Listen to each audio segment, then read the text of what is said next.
bagaimana cara orang Kristen berdoa. Yang pertama, Bapak Ibu ingat sesaat sebelum Yesus itu menyampaikan doa Bapa kami kepada murid-muridnya, dia mengatakan apa? Dia mengatakan kepada mereka agar cara mereka berdoa tidak seperti orang-orang kafir. Kita bisa lihat di dalam Matius 6 ayat 5 sampai ke 8. Matius 6 ayat 5 sampai ke 8. Dikatakan di sana, dan apabila kamu berdoa, janganlah berdoa seperti orang munafik. Mereka suka mengucapkan doanya dengan berdiri dalam rumah-rumah ibadat dan pada tikungan-tikungan jalan raya, supaya mereka dilihat orang. Aku berkata kepadamu, sesungguhnya mereka sudah mendapat upahnya. Tetapi jika engkau berdoa, masuklah ke dalam kamarmu, tutuplah pintu, dan berdoalah kepada Bapamu yang ada di tempat tersembunyi. Maka Bapamu yang melihat yang tersembunyi akan membalasnya kepadamu. Lagi pula, dalam doamu itu, janganlah kamu bertele-tele seperti kebiasaan orang-orang yang tidak mengenal Allah. Mereka menyangka bahwa karena banyaknya kata-kata, doanya akan dikabulkan. Jadi, janganlah kamu seperti mereka, karena Bapamu mengetahui apa yang kamu perlukan sebelum kamu meminta kepadanya. Nah, intinya bagian ini tidak mengajar di mana kita itu boleh atau tidak boleh berdoa. Juga tidak menekankan perahasiaan doa. Tetapi lebih menekankan atau mengajarkan bahwa kita itu tidak boleh memamerkan doa. Ya, jadi cara berdoa yang benar seperti yang sudah Tuhan Yesus ajarkan sendiri adalah dilakukan secara diam-diam. Artinya doa tersebut tidak usah dipamer-pamerkan. Dan kemudian yang kedua adalah ketika kita berdoa, kita tidak boleh bertele-tele. Artinya apa? Artinya doa itu tidak perlu dipanjang-panjangkan. Ya kan, dirangkai sedemikian kata sehingga kelihatan bagus, menarik dan mempesona orang akhirnya. Nah, coba perhatikan ayat yang ke-7 tadi. Ada kata-kata, banyaknya kata-kata. Dan ini jelas lebih merujuk kepada kalimat atau pembicaraan yang tidak berarti. Jadi ketika saudara berdoa, hindari semua hal-hal tersebut. Kemudian bagaimana cara orang Kristen berdoa yang kedua? Orang Kristen harus berdoa secara konsisten.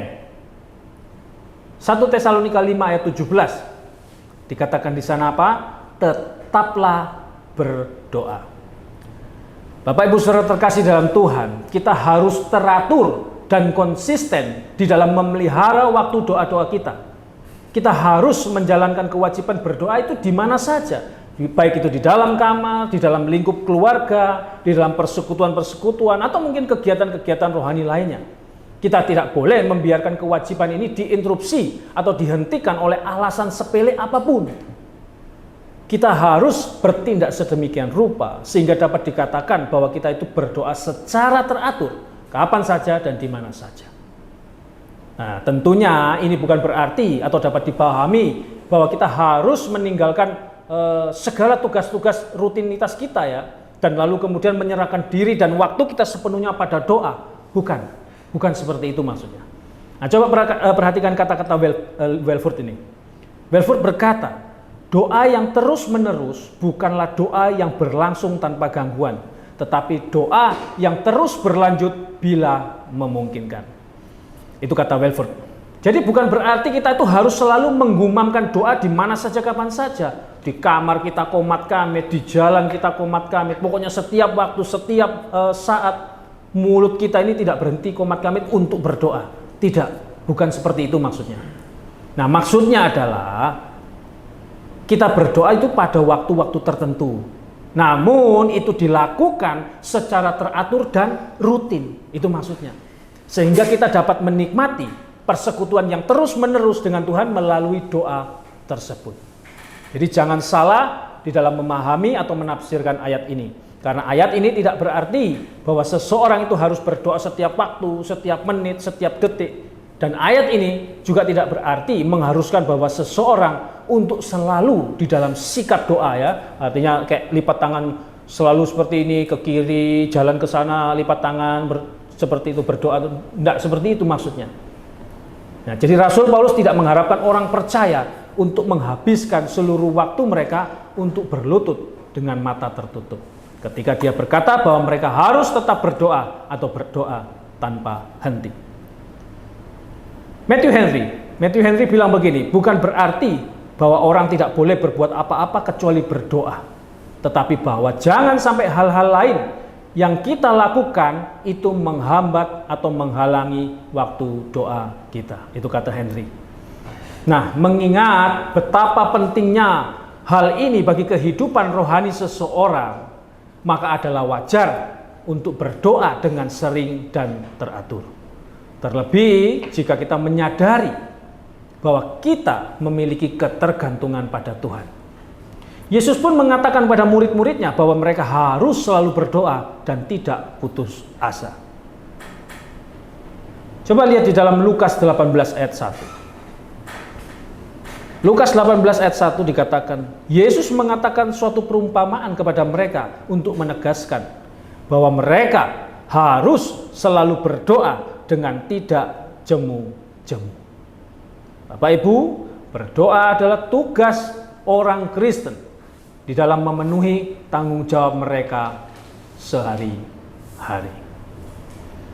Nah, kesimpulannya, sebagai orang Kristen dan khususnya sebagai orang percaya, maka setidaknya ada 3 hal penting yang harus kita ketahui mengenai doa. Mengenai doa. Yang pertama tadi apa? Kita harus tahu apa itu doa. Kemudian yang kedua, kita harus tahu kenapa kita harus berdoa. Dan yang ketiga, kita harus tahu bagaimana cara kita berdoa. Nah, maukah saudara dalam menjalani hidup kekristenan saudara saat ini dengan penuh pengharapan, dengan penuh sukacita, damai sejahtera, dan merasakan bahwa pertolongan Tuhan nyata dalam hidup saudara? Walaupun permasalahan itu datang silih berganti. Jika mau, tetaplah berdoa.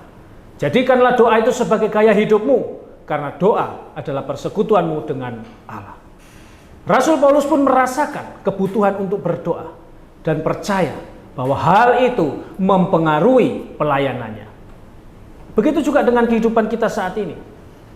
Doa dapat membawa pengaruh besar jika itu memang sesuai dengan kehendak Tuhan. Jika Tuhan berkenan, maka apapun yang menjadi doa kita itu pasti akan berdampak. Amin. Nah, sebagai penutup, saya coba kutip kata-kata dari seorang profesor teologi biblika bernama James Everett Frame. Frame berkata, jalan menuju sukacita yang terus-menerus di tengah-tengah penganiayaan, dalam penderitaan ya maksudnya, adalah doa yang terus-menerus. Baik itu yang tidak diucapkan ataupun yang diucapkan. Itu kata Frame. Tidak jauh berbeda dengan apa yang dikatakan oleh Matthew Henry. Henry berkata, kita akan lebih bersukacita jika kita lebih banyak berdoa. Kita harus tetap berdoa dalam waktu-waktu yang ditentukan. Dan harus terus-menerus berdoa. Kita harus selalu berdoa tanpa jemu. Itu kata Henry. Pray without ceasing. Berdoalah tanpa henti. Tetaplah berdoa. Amin. Haleluya. Amin.